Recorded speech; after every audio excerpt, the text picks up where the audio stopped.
ಅದು ಆದಿತ್ಯವಾರ. ನಳಿನಿಯ 9 ವರ್ಷದ ಮಗಳು ತ್ರಿಷಾ, ನನಗೆ ಮನೆಯಲ್ಲಿ ತುಂಬಾನೇ ಬೋರ್ ಆಗ್ತಿದೆ. ನನಗೊಬ್ಬ ತಮ್ಮ ಬೇಕು. ನನಗೆ ಬೇಗನೆ ತಮ್ಮನನ್ನ ಕೊಡು. ನನ್ನ ಫ್ರೆಂಡ್ಸ್ಗೆಲ್ಲ ತಮ್ಮಂದಿರಿದ್ದಾರೆ. ಅವರೆಲ್ಲರೂ ಜೊತೆಗೆ ಆಟ ಆಡ್ತಾ ಮಜಾ ಮಾಡ್ತಾರೆ. ನನಗೆ ಈಗಲೇ ತಮ್ಮ ಬೇಕು ಅಂತ ಹಠ ಮಾಡುತ್ತಾಳೆ. ನಳಿನಿಗೆ ಅವಳನ್ನ ಸಮಾಧಾನ ಮಾಡೋಕೆ ಆಗ್ತಾನೆ ಇರಲಿಲ್ಲ. ಆಗ ನಳಿನಿ ಅಲ್ಲೇ ಸೋಫಾದ ಮೇಲೆ ಕೂತಿದ್ದ ತನ್ನ ಗಂಡ ನಿತಿನ್ನ ಮುಖ ನೋಡ್ತಾಳೆ. ಆಗ ಅವನು ಕೂಡ ಅವಳ ಮುಖ ನೋಡ್ತಾನೆ. ಇಬ್ಬರ ಮುಖದಲ್ಲೂ ಮುಗುಳ್ನಗು ಇರುತ್ತೆ. ಅವನು ತನ್ನ ಮಗಳನ್ನ ಸಮಾಧಾನ ಮಾಡ್ತಾ, ಆದಷ್ಟು ಬೇಗ ನಿನಗೆ ತಮ್ಮನ್ನ ಕೊಡ್ತೀನಿ ಅಂತ ಹೇಳಿ ನಳಿನಿ ಹತ್ರ ಬಂದು, ಇವತ್ತು ರಾತ್ರಿ ಆಟ ಆಡೋಣ, ಎಲ್ಲವನ್ನ ರೆಡಿ ಮಾಡಿಡು, ನಾನು ಆಫೀಸ್ನಿಂದ ಬೇಗ ಬರ್ತೀನಿ ಅಂತ ಹೇಳಿ ಕಾರ್ ತಗೊಂಡು ಹೊರಡ್ತಾನೆ. ನಳಿನಿಗೆ ಮಾತ್ರ ತುಂಬಾನೇ ಖುಷಿಯಾಗ್ತಿರುತ್ತೆ. ಯಾಕಂದ್ರೆ ಸುಮಾರು 1 ವರ್ಷಗಳಿಂದ ನಿತಿನ್ ಅವಳ ಮೈ ಮುಟ್ಟೇ ಇರಲಿಲ್ಲ. ಅದಕ್ಕೆ ಕಾರಣ ಏನಂದ್ರೆ ಅವನಿಗೆ ಹುಡುಗಿಯರ ಚಟ ಜಾಸ್ತಿಯಾಗಿತ್ತು. ದಿನಕ್ಕೊಬ್ಬಳನ್ನ ಆರಿಸಿಕೊಂಡು ಅವರಿಗೆ ಲೈಂಗಿಕ ಸಂಪರ್ಕ ಮಾಡುತ್ತಿದ್ದ. ಹಾಗಾಗಿ ನಳಿನಿ ಅವನಿಗೆ ಬೋರಾಗಿದ್ದಳು. ಮನೆಗೆ ಬರುವಾಗಲೇ ಯಾರಿಗೋ ಮಾಡಿ ಬರುವುದರಿಂದ ಅವನಿಗೆ ನಳಿನಿಗೆ ಮಾಡೋಕೆ ಮನಸ್ಸು ಬರ್ತಿರಲಿಲ್ಲ. ಅವಳಿಗೆ ಆಸೆಯಾಗಿ ಅವಳೇ ಅವನ ಮೇಲೆ ಬಿದ್ದರೂ ಅವನು ಏನೂ ಮಾಡ್ತಿರಲಿಲ್ಲ. ಹಾಗಾಗಿ ನಳಿನಿ ದಿನವೂ ಉಪವಾಸ ಮಲಗುತ್ತಿದ್ದಳು. ಈಗ ತ್ರಿಷಾಳ ಹಠ ಸ್ವಲ್ಪ ಕಡಿಮೆಯಾಗಿತ್ತು.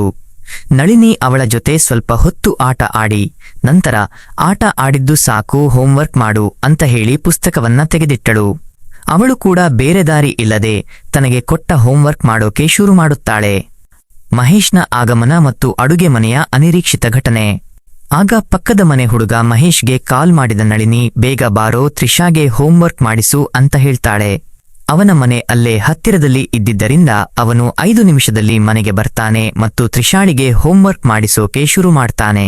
ಮಹೇಶ್ ಡಿಗ್ರಿ ಓದಿದ್ದ ಹುಡುಗ, ಕೆಲಸ ಸಿಗದೆ ಕೆಲಸಕ್ಕಾಗಿ ಸರ್ಚ್ ಮಾಡ್ತಿರ್ತಾನೆ. ಅವನಿಗೆ ಮನೆಯಲ್ಲಿ ಬೇಜಾರಾಗೋದ್ರಿಂದ ನಳಿನಿಯ ಮನೆಗೆ ಆಗಾಗ ಬರ್ತಿದ್ದ. ತ್ರಿಷಾಗೆ ಮಹೇಶ್ ಅಂದ್ರೆ ತುಂಬಾನೇ ಇಷ್ಟ. ಅವನ ಜೊತೆ ಆಟ ಆಡುತ್ತಿದ್ದ ತ್ರಿಷಾ ತನ್ನ ಅಪ್ಪನಿಗಿಂತಲೂ ಹೆಚ್ಚಾಗಿ ಮಹೇಶ್ಲನ್ನ ಹಚ್ಚಿಕೊಂಡಿದ್ಲು. ಈಗ ಹೋಂವರ್ಕ್ ಎಲ್ಲಾ ಮುಗಿದ ಮೇಲೆ ಅವರಿಬ್ಬರು ಕಣ್ಣು ಮುಚ್ಚಾಲೆ ಆಟ ಆಡೋಕೆ ನಿರ್ಧಾರ ಮಾಡ್ತಾರೆ. ಸುಮಾರು ಹೊತ್ತು ಆಟ ಆಡಿದ ನಂತರ ತ್ರಿಷಾ ಕಣ್ಣು ಮುಚ್ಚುತ್ತಾಳೆ. ಆಗ ಮಹೇಶ್ ಬಚ್ಚಿಟ್ಟುಕೊಳ್ಳೋಕೆ ಅಡುಗೆ ಮನೆ ಕಡೆಗೆ ಓಡಿ ಬರ್ತಾನೆ. ಅಲ್ಲಿ ನಳಿನಿ ಒಂದು ಟೇಬಲ್ನ ಎದುರಿನ ಕುರ್ಚಿಯ ಮೇಲೆ ಕೂತಿರುತ್ತಾಳೆ. ಟೇಬಲ್ನ ಕೆಳಗೆ ಹೋದ ಮಹೇಶ್, ಅಲ್ಲೇ ಇದ್ರೆ ಅವಳು ನನ್ನನ್ನ ಈಸಿಯಾಗಿ ಕಂಡು ಹಿಡಿತಾಳೆ ಅಂತ ಅವನು ಸೀದಾ ನಳಿನಿಯ ನೈಟಿಯೊಳಗೆ ಹೋಗ್ತಾನೆ. ಅವಳು ಲಂಗ ಹಾಕಿರಲಿಲ್ಲ. ಅವನು ಹಾಗೆ ನುಸುಳಿದಾಗ ಅವನ ತಲೆ ಅವಳ ಯೋನಿಗೆ ತಾಗುತ್ತೆ. ಆಗ ಅವಳು, ಏನೋ ಮಾಡ್ತಿದ್ದೀಯಾ ಅಂತ ಕೇಳ್ತಾಳೆ.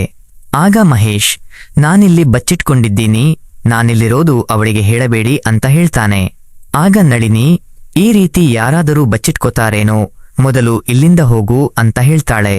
ಅಷ್ಟರಲ್ಲಿ ತ್ರಿಷಾ ಅವನನ್ನ ಹುಡುಕಿಕೊಂಡು ಅಲ್ಲಿಗೆ ಬರ್ತಾಳೆ. ಆಗ ಮಹೇಶ್, ಸುಮ್ನಿರಿ, ಮಾತಾಡಬೇಡಿ ಅಂತ ಅವಳ ಯೋನಿಯನ್ನು ಒತ್ತಿ ಹಿಡಿತಾನೆ. ಆಗ ಅವಳಿಗೆ ಮೈಯೆಲ್ಲ ಒಂಥರ ರೋಮಾಂಚನವಾಗುತ್ತೆ. ಅವಳಿಗೆ ಕೂಗಬೇಕಂತ ಅನಿಸಿದ್ರೂ ಕೂಗದೆ ಸುಮ್ಮನಾಗ್ತಾಳೆ. ತ್ರಿಷಾ ಅಡುಗೆ ಮನೆಯಲ್ಲೆಲ್ಲ ಹುಡುಕಿ, ಅಮ್ಮ, ಮಹೇಶ್ ಅಣ್ಣ ಇಲ್ಲಿಗೆ ಬಂದಿದ್ನಾ? ಅವನು ಎಲ್ಲಿದ್ದಾನೆ ಅಂತ ನಿನಗೆ ಗೊತ್ತಾ ಅಂತ ಕೇಳ್ತಾಳೆ. ಆಗ ಮಹೇಶ್ ಮತ್ತೊಮ್ಮೆ ಅಲ್ಲಿ ಒತ್ತಿ ಹಿಡಿತಾನೆ. ಆಗ ನಳಿನಿ, ಅವನು ಇಲ್ಲಿಗೆ ಬಂದಿಲ್ಲ, ನೀನು ಬೇರೆ ಎಲ್ಲಾದರೂ ಹುಡುಕು ಅಂತ ಹೇಳ್ತಾಳೆ. ಆಗ ತ್ರಿಷಾ ಮಹೇಶ್ಳನ್ನ ಹುಡುಕಿಕೊಂಡು ಬೇರೆ ಕಡೆ ಹೋಗ್ತಾಳೆ. ಈಗ ಮಹೇಶ್ ಅವಳ ಬಾಳೆದಿಂಡಿನಂತಹ ಕಾಲುಗಳನ್ನ ನೋಡುತ್ತಾನೆ. ನಂತರ ಮೆಲ್ಲಗೆ ಅವಳ ಕಾಲ್ಗೆಜ್ಜೆಗಳನ್ನ ಕಳಚಿ ಒಂದು ಕಡೆ ಇಡ್ತಾನೆ. ಯಾಕಂದ್ರೆ ಈಗ ಅವನು ಮಾಡೋ ಕೆಲಸದಿಂದ ಆ ಗೆಜ್ಜೆಗಳು ಸೌಂಡ್ ಮಾಡಬಾರದಲ್ವಾ? ಅದಕ್ಕಾಗಿ ಅವನಿಗೆ ಒಳಗಿನಿಂದ ಅವಳು ಹಾಕಿರೋ ಕೆಂಪು ಕಾಚಾ ತೋರುತ್ತೆ. ಅದನ್ನ ಮೆಲ್ಲಗೆ ಸರಿಸಿದ ಮಹೇಶ್ ತನ್ನ ಕೈಚಳಕ ತೋರಿಸುವುದಕ್ಕೆ ಶುರು ಮಾಡುತ್ತಾನೆ. ಅಷ್ಟರಲ್ಲಿ ಕಾರು ಬಂದು ನಿಂತ ಸೌಂಡ್ ಆಗುತ್ತೆ. ನಿತಿನ್ ಬಂದರು ಅಂತ ಗೊತ್ತಾಗಿ ಅವನು ಅವಳ ನೈಟಿಯಿಂದ ಹೊರಗಡೆ ಬರ್ತಾನೆ. ಅವಳು ವೀರ್ಯ ಲೀಕ್ ಮಾಡಿರೋದ್ರಿಂದ ಅವನ ತಲೆಯೆಲ್ಲ ಒದ್ದೆಯಾಗಿರುತ್ತೆ. ಸೀದಾ ಒಳಗಡೆ ಬಂದ ನಿತಿನ್ ಮಹೇಶ್ಲನ್ನ ನೋಡಿ, ಯಾಕೋ ನಿನ್ನ ತಲೆ ಒದ್ದೆಯಾಗಿದೆ ಅಂತ ಕೇಳ್ತಾನೆ. ಆಗ ಅವನು, ತಲೆ ಮೇಲೆ ಹಲ್ಲಿ ಬಿತ್ತು, ಹಾಗಾಗಿ ನೀರು ಹಾಕೊಂಡೆ, ಈಗ ಸ್ನಾನ ಮಾಡಬೇಕು ಅಂತಾನೆ. ಆಗ ನಿತಿನ್, ಬೇಗ ಹೋಗಿ ಸ್ನಾನ ಮಾಡು, ನಂತರ ನೀನು ಊಟ ಮಾಡಿಕೊಂಡು ಮನೆಗೆ ಹೋಗು ಅಂತಾನೆ. ಮಹೇಶ್ ಸರಿ ಅಂತ ಒಪ್ಪಿಕೊಳ್ತಾನೆ. ಆದರೆ ನಳಿನಿ ಮಾತ್ರ ಕೂತಲಿಂದ ಹೇಳೋದೇ ಇಲ್ಲ. ಯಾಕಂದ್ರೆ ಅವಳು ಬಿಟ್ಟಿರುವ ವೀರ್ಯ ಮಹೇಶ್ಲ ತಲೆ ಮೇಲೆ ಮಾತ್ರ ಅಲ್ಲದೆ ನೆಲದ ಮೇಲೆ ಕೂಡ ಬಿದ್ದಿರುತ್ತೆ. ಜೊತೆಗೆ ಅವಳು ಹಾಕಿರೋ ನೈಟಿ ಕೂಡ ಸ್ವಲ್ಪ ಮಟ್ಟಿಗೆ ಒದ್ದೆಯಾಗಿರುತ್ತೆ. ಅವಳೀಗ ಏನಾದರೂ ಮೇಲಕ್ಕೆ ಎದ್ದರೆ ಅಲ್ಲಿ ಏನು ನಡೆದಿತ್ತು ಅನ್ನೋದು ನಿತಿನ್ಗೆ ಗ್ಯಾರಂಟಿ ಗೊತ್ತಾಗುತ್ತೆ. ಹಾಗಾಗಿ ಅವಳು ತರಕಾರಿ ಕಟ್ ಮಾಡ್ತಿರುವಂತೆ ನಾಟಕ ಮಾಡ್ತಾ ಅಲ್ಲೇ ಕೂತಿರ್ತಾಳೆ. ಅಷ್ಟರಲ್ಲಿ ತ್ರಿಷಾ ಅಲ್ಲಿಗೆ ಬಂದು ಮಹೇಶ್ಲನ್ನ ನೋಡಿ, ನೀನಿಲ್ಲಿ ಇದ್ದೀಯಾ? ನಾ ನಿನ್ನನ್ನ ಎಲ್ಲೆಲ್ಲೆಲ್ಲ ಹುಡುಕದೆ ಗೊತ್ತಾ ಅಂತ ಹೇಳುವಾಗ ಅವನು ಅವಳನ್ನ ಎತ್ತುಕೊಂಡು ಹೊರಗಡೆ ಕರ್ಕೊಂಡು ಹೋಗ್ತಾನೆ. ರಾತ್ರಿಯ ಅನಿರೀಕ್ಷಿತ ತಿರುವು.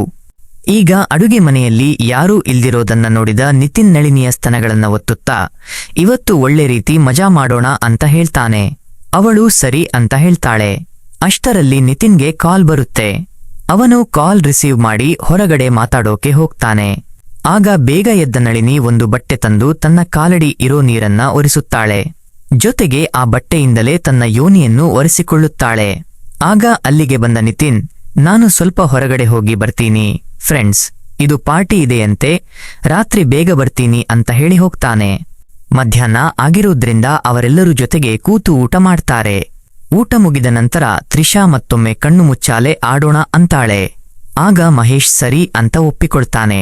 ಅದನ್ನ ಕೇಳಿದ ನಳಿನಿ ತನ್ನ ಕಾಚಾ ತೆಗೆದು ಬದಿಗಿಟ್ಟು ಮತ್ತೊಮ್ಮೆ ಅಡುಗೆ ಮನೆಯ ಅದೇ ಟೇಬಲ್ನ ಮುಂದಿರೋ ಕುರ್ಚಿಯ ಮೇಲೆ ಕೂತ್ಕೊಳ್ತಾಳೆ. ಈಗ ಮಹೇಶ್ ಮತ್ತೊಮ್ಮೆ ಅಡುಗೆ ಮನೆಗೆ ಬಚ್ಚಿಟ್ಟುಕೊಳ್ಳೋಕೆ ಬಂದಾಗ ನಳಿನಿ ತಾನಾಗೆ ಅವನನ್ನ ಕರೆದು ನೈಟಿಯೊಳಗೆ ಬಚ್ಚಿಟ್ಟುಕೊಳ್ಳೋಕೆ ಹೇಳ್ತಾಳೆ. ಆಗ ಮಹೇಶ್ ಖುಷಿಯಿಂದಲೇ ನೈಟಿಯೊಳಗೆ ಹೋಗ್ತಾನೆ. ಮತ್ತೊಮ್ಮೆ ತ್ರಿಷಾ ಅಡುಗೆ ಮನೆಗೆ ಬಂದು ಅಲ್ಲೆಲ್ಲ ಹುಡುಕಿ ಬೇರೆ ಕಡೆ ಹುಡುಕಲು ಹೋಗ್ತಾಳೆ. ಆಗ ಮಹೇಶ್ ತನ್ನ ನಾಲಿಗೆಯ ಆಟವನ್ನು ಶುರು ಮಾಡ್ತಾನೆ. ಅವನ ನಾಲಿಗೆಯ ಆಟ ಅವಳಿಗೆ ತುಂಬಾನೇ ಖುಷಿ ಕೊಡುತ್ತಿರುತ್ತೆ. ನಂತರ ಮತ್ತೊಮ್ಮೆ ಎಲ್ಲವನ್ನು ಮುಗಿಸಿಕೊಂಡು ಮಹೇಶ್ ತ್ರಿಷಾಳಿಗೆ ಪಾಠ ಹೇಳಿಕೊಡಲು ಹೋಗ್ತಾನೆ. ಆಗಲೂ ಕೂಡ ತ್ರಿಷಾಳಿಗೆ ಓದಲು ಮನಸ್ಸಿರಲ್ಲ. ಆಗ ಮಹೇಶ್, ಮಕ್ಕಳು ಚೆನ್ನಾಗಿ ಓದಬೇಕು, ಚೆನ್ನಾಗಿ ಓದಿದ್ರೆ ಮಾತ್ರ ಒಳ್ಳೆಯ ಕೆಲಸ ಸಿಗಲು ಸಾಧ್ಯ. ಒಳ್ಳೆಯ ಕೆಲಸ ಸಿಕ್ಕರೆ ಒಳ್ಳೆ ರೀತಿಯಲ್ಲಿ ಹಣ ಮಾಡಬಹುದು, ಜೊತೆಗೆ ಸಮಾಜದಲ್ಲಿ ಒಂದು ಗೌರವ ಕೂಡ ಇರುತ್ತದೆ, ತಂದೆ ತಾಯಿಯನ್ನ ಚೆನ್ನಾಗಿ ನೋಡಿಕೊಳ್ಳೋಕ್ಕೂ ಕೂಡ ಆಗುತ್ತೆ ಅಂತ ಹೇಳ್ತಾನೆ. ಅವನ ಮಾತುಗಳು ತ್ರಿಷಾಳ ಮನಸ್ಸನ್ನ ಮುಟ್ಟುತ್ತವೆ. ಆಗ ಅವಳು ಮನಸ್ಸಿಟ್ಟು ಬರೆಯಲು ಶುರು ಮಾಡುತ್ತಾಳೆ. ಅಷ್ಟರಲ್ಲಿ ಸಂಜೆ 5 ಗಂಟೆಯಾಗಿರುತ್ತೆ. ನಳಿನಿ ಬಿಸ್ಕೆಟ್ ಜೊತೆಗೆ ಕಾಫಿ ತಂದು ಕೊಡುತ್ತಾಳೆ. ಅವರಿಬ್ಬರು ಕಾಫಿ ಕುಡಿದು ಮತ್ತೊಮ್ಮೆ ಓದಲು ಶುರು ಮಾಡುತ್ತಾರೆ. ನಂತರ 6 ಗಂಟೆ ಆಗ್ತಿದ್ದಂತೆ ನಾನು ಮನೆಗೆ ಹೋಗ್ತೀನಿ ಅಂತ ಮಹೇಶ್ ಹೇಳ್ತಾನೆ. ಆಗ ನಳಿನಿ, ನೀನಿವತ್ತು ಮನೆಗೆ ಹೋಗೋದು ಬೇಡ ಕಣೋ, ನೀನು ಮತ್ತು ತ್ರಿಷಾ ಬೇರೆ ಕೋಣೆಯಲ್ಲಿ ಮಲಗಿ, ನಾನು ಮತ್ತು ನನ್ನ ಗಂಡ ಒಟ್ಟಿಗೆ ಒಂದು ಕೋಣೆಯಲ್ಲಿ ಮಲಗುತ್ತೀವಿ, ಅವಳು ನಮ್ ಜೊತೆ ಇದ್ರೆ ಡಿಸ್ಟರ್ಬ್ ಮಾಡ್ತಾಳೆ ಅಂತ ಹೇಳ್ತಾಳೆ. ಆಗ ಮಹೇಶ್ ಅವಳನ್ನ ನೋಡಿ ನಕ್ಕು, ಸರಿಯಾಯಿತು, ನೀವಿಬ್ಬರು ಎಂಜಾಯ್ ಮಾಡಿ ಅಂತ ಹೇಳ್ತಾನೆ. ನಳಿನಿ ಮಹೇಶ್ ಮತ್ತು ತ್ರಿಷಾಗೆ ಊಟ ಹಾಕಿ ತಾನು ನಿತಿನ್ಗಾಗಿ ಕಾಯುತ್ತಿರ್ತಾಳೆ. ಬೇಗ ಬರ್ತೀನಿ ಅಂತ ಹೇಳಿ ಹೋದ ನಿತಿನ್ 10 ಗಂಟೆ ಆದರೂ ಮನೆಗೆ ಬರಲೇ ಇಲ್ಲ. ಅವಳಿಗೆ ಹಸಿವು ತಾಳಲಾರದೆ ತಾನು ಊಟ ಬಡಿಸಿಕೊಂಡು ಊಟ ಮಾಡ್ತಾಳೆ. ನಂತರ ಕೋಣೆಗೆ ಹೋಗಿ ಎಲ್ಲ ಬಿಚ್ಚಿಕೊಂಡು ಮೈಮೇಲೆ ಒಂದು ತುಂಡು ಬಟ್ಟೆ ಇಲ್ಲದೆ ಮಲಗುತ್ತಾಳೆ. ಸ್ವಲ್ಪ ಹೊತ್ತಿನಲ್ಲಿ ಅವಳಿಗೆ ನಿದ್ದೆ ಬರುತ್ತೆ. 12 ಗಂಟೆ ಸುಮಾರಿಗೆ ಮನೆಗೆ ಬಂದ ನಿತಿನ್ ಕುಡಿದು ಟೈಟ್ ಆಗಿರ್ತಾನೆ. ಅವನಿಗೆ ನಿಲ್ಲೋಕೂ ಆಗ್ತಿರಲ್ಲ. ಆಗ ಅಲ್ಲಿಗೆ ಬಂದ ಮಹೇಶ್ ಅವನ ಕೈ ಹಿಡಿದು ಜೊತೆ ಕರ್ಕೊಂಡು ಕೋಣೆಗೆ ಹೋಗ್ತಾನೆ. ಹೋಗಿ ನೋಡಿದ್ರೆ ಅಲ್ಲಿ ನಳಿನಿ ಏನು ಹಾಕಿಕೊಳ್ಳದೆ ಮಲಗಿರೋದನ್ನ ನೋಡಿ ಶಾಕ್ ಆಗುತ್ತಾನೆ. ಅವಳ ಅಂದವನ್ನ ನೋಡಿ ಆಸೆ ತಡೆಯಲಾಗುತ್ತೆ. ಅವನ ಶಿಶ್ನ ಎದ್ದು ನಿಲ್ತಾನೆ.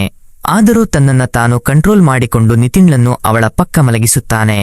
ಆಗ ನಳಿನಿಗೆ ಎಚ್ಚರವಾಗುತ್ತೆ. ಮಹೇಶ್ ಅವಳನ್ನೇ ನೋಡಕ್ಕೆ ಶುರು ಮಾಡುತ್ತಾನೆ. ಆಗಲೂ ಕೂಡ ಅವಳು ತನ್ನ ಮೈಯನ್ನ ಮುಚ್ಚಿಕೊಳ್ಳೋ ಪ್ರಯತ್ನ ಮಾಡಲಿಲ್ಲ. ಬದಲಾಗಿ, ನೀನಿವತ್ತು ನನಗೆ ಮಾಡುತ್ತೀಯಾ? ನಾನು ಎಷ್ಟು ಆಸೆಯಿಂದ ಇದ್ದೆ ಗೊತ್ತಾ? ಅವರಿವತ್ತು ನನಗೆ ಮಾಡ್ತಾರೆ ಅಂತ ನಾನು ತುಂಬಾನೇ ಖುಷಿಯಲ್ಲಿದ್ದೆ. ಆದರೆ ಈಗ ನೋಡಿದ್ರೆ ಅವರು ಕುಡಿದು ಟೈಟ್ ಆಗಿ ಮೈಮೇಲೆ ಪ್ರಜ್ಞೆ ಇಲ್ಲದಂತೆ ಮಲಗಿದ್ದಾರೆ. ಪ್ಲೀಸ್, ನೀನೇ ನನಗಿವತ್ತು ಮಾಡು ಅಂತ ಹೇಳ್ತಾಳೆ. ಅಷ್ಟು ಹೇಳಿದ್ದೆ ತಡ. ಅವರಿಬ್ಬರ ಆಟ ನಿತಿನ್ನ ಪಕ್ಕದಲ್ಲೇ ನಡೆಯೋಕೆ ಶುರುವಾಗುತ್ತೆ. ಇಬ್ಬರೂ ರಾತ್ರಿ ಇಡೀ ಜಾಗರಣೆ ಮಾಡ್ತಾರೆ. ಸಂತೋಷದ ಸುದ್ದಿ ಮತ್ತು ಅರಿವಿಲ್ಲದ ಸೂರಜ್. ಬೆಳಿಗ್ಗೆ ಆಗ್ತಿದ್ದಂತೆ ನಿತಿನ್ನ ಬಟ್ಟೆಯೆಲ್ಲವನ್ನ ಕಳಚಿ ಏನೂ ಇಲ್ದಂತೆ ಮಲಗಿಸುತ್ತಾರೆ. ಜೊತೆಗೆ ನಳಿನಿ ಕೂಡ ಅವನನ್ನ ತಬ್ಬಿ ಮಲಗುತ್ತಾಳೆ. ಬೆಳಿಗ್ಗೆ ನಿತಿನ್ಗೆ ಎಚ್ಚರವಾಗಿ ನೋಡಿದಾಗ ನಳಿನಿ ಅವನ ಪಕ್ಕದಲ್ಲಿ ಮಲಗಿರುತ್ತಾಳೆ. ಹಾಸಿಗೆಯೆಲ್ಲ ಅಸ್ತವ್ಯಸ್ತವಾಗಿರುತ್ತೆ. ಅದನ್ನು ನೋಡಿದ ನಿತಿನ್, ನಾನು ನಳಿನಿಗೆ ಸರಿಯಾಗಿ ಮಾಡಿದ್ದೀನಿ ಅಂತ ಅಂದುಕೊಳ್ತಾನೆ. ಅವನ ಮುಖದಲ್ಲಿ ಒಂದು ಸಣ್ಣ ನಗು ಮೂಡುತ್ತೆ. ಅವನಿಗೆ ಕುಡಿದಿದ್ದು ಓವರ್ ಆಗಿರೋದ್ರಿಂದ ತಲೆ ಹಿಡ್ಕೊಂಡಿರುತ್ತೆ. ಹಾಗಾಗಿ ಅವನು ಮತ್ತೆ ಮಲಗುತ್ತಾನೆ. ಇದಾದ ಸ್ವಲ್ಪ ತಿಂಗಳಲ್ಲಿ ನಳಿನಿ ಗರ್ಭಿಣಿಯಾಗ್ತಾಳೆ. ಆ ಸುದ್ದಿನ ಕೇಳಿದ ನಿತಿನ್ ಅದು ತನ್ನದೇ ಕುಡಿ ಅಂತ ಅಂದುಕೊಂಡು ಖುಷಿಯಾಗ್ತಾನೆ. ಆದರೆ ಅವನಿಗೆ ಗೊತ್ತಿರಲಿಲ್ಲ ಅದು ಮಹೇಶ್ಳ ಕಠಿಣ ಪರಿಶ್ರಮದ ಫಲ ಅಂತ. ಆದರೆ ನಳಿನಿಗೆ ಮಾತ್ರ ಅದು ಚೆನ್ನಾಗಿ ಗೊತ್ತಿತ್ತು. ಜೊತೆಗೆ ಇನ್ನೊಂದು ಸಿಹಿ ಸುದ್ದಿ ಎನ್ನುವಂತೆ ತ್ರಿಷಾ ಒಳ್ಳೆ ಮಾರ್ಕ್ಸ್ ತೆಗೆದು ಪಾಸ್ ಆಗ್ತಾಳೆ. ಪೇರೆಂಟ್ಸ್ ಮೀಟಿಂಗ್ಗೆ ಹೋದಾಗ ಟೀಚರ್ ಎಲ್ಲರೂ ಅವಳನ್ನ ಒಳ್ಳೆ ವಿದ್ಯಾರ್ಥಿನಿ ಅಂತ ಹೊಗಳ್ತಾರೆ.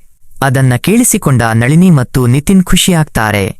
ಇದೆಲ್ಲದಕ್ಕೂ ಕಾರಣ ಮಹೇಶ್. ಅವನು ಒಳ್ಳೆ ರೀತಿ ಹೇಳಿಕೊಟ್ಟಿದ್ದರಿಂದ ತ್ರಿಷಾ ಒಳ್ಳೆ ಮಾರ್ಕ್ಸ್ ತೆಗೆಯೋಕಾಯಿತು ಅಂತ ಹೇಳ್ತಾರೆ. ಆ ದಿನ ರಾತ್ರಿ ಒಂದೊಳ್ಳೆ ಪಾರ್ಟಿನ ಕೂಡ ಅರೇಂಜ್ ಮಾಡ್ತಾರೆ. ಆ ಪಾರ್ಟಿಗೆ ಮಹೇಶ್ ಕೂಡ ಬಂದಿದ್ದ. ಜೊತೆಗೆ ನಿತಿನ್ನ ಗೆಳೆಯರ ಗುಂಪೆ ಅಲ್ಲಿ ನೆರೆದಿತ್ತು. ಎಲ್ಲರೂ ಮಾತಾಡ್ತಾ ತಮಾಷೆ ಮಾಡ್ತಾ ಖುಷಿಯಲ್ಲಿದ್ದರು. ಪಾರ್ಟಿ ತುಂಬಾನೇ ಗ್ರ್ಯಾಂಡ್ ಆಗಿತ್ತು. ಗುಂಡು ತುಂಡು ಎಲ್ಲವೂ ಇತ್ತು. ಮಗಳು ಒಳ್ಳೆ ಮಾರ್ಕ್ಸ್ ತೆಗೆದು ಪಾಸ್ ಆಗಿರೋ ಖುಷಿಗೆ ನಿತಿನ್ ಮತ್ತೊಮ್ಮೆ ಕುಡಿದು ಟೈಟ್ ಆಗ್ತಾನೆ. ನಳಿನಿ ಮತ್ತು ಮಹೇಶ್ ಅದಕ್ಕೋಸ್ಕರನೇ ಕಾಯುತ್ತಿರುತ್ತಾರೆ.